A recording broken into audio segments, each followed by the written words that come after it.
My name's Wardell. And my name's Ryan, and today we will be covering world systems theory, which was created by Emanuel Wallerstein in the 1970s and focused on the system, otherwise known as the dependency theory. Wallerstein proposed 4 different categories: core, semi-periphery, periphery, and external. And all the regions of the world can be placed in one of those categories. The categories describe each region's relative position within the world's economy, as well as certain internal political and economic characteristics. In world systems theory, the core focuses on capital mainly, and the periphery focuses on labor.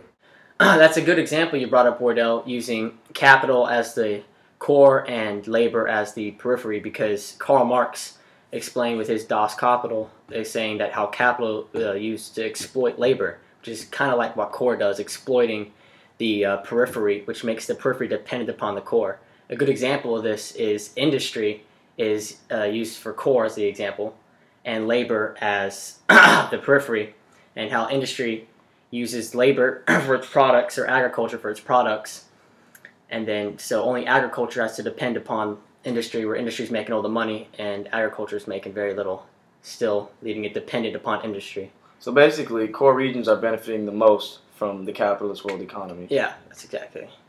Okay. This, of course, did not mean that everyone in the periphery became poorer or that all citizens in the core regions became wealthier as a result. In the periphery, landlords, for example, often gained great wealth at the expense of the underpaid laborers, since landowners were able to take away most of the surplus of their workers for themselves. Yeah, so basically, all in all, the core and the periphery are exact opposites of one another, but they are both essential to each other. Even though the periphery keeps getting exploited by the core, they're still essential to one another's success. We've been talking mostly about the two most important divisions of labor, the core and the periphery, but we also want to talk about the semi-periphery for a little bit. Basically, these areas are represented by either the core regions in decline or peripheries attempting to improve their relative position in the world economic system. Semi-periphery is basically exploited by the core. And finally, the external areas.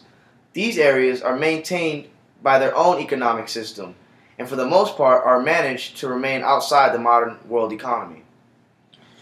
I kind of want to go back and focus on what we brought up as world systems theory in the beginning, and how Emanuel Wallerstein, basically, he's trying to explain the rise of capitalism and Northern Europe at the time through world systems theory by focusing on the systems. He does this perfectly by explaining how all systems are embedded as one. For example, if you look at school, like courses, you have history, you have the sciences, the math, political science, all embedded as one. That counts as one whole system right there.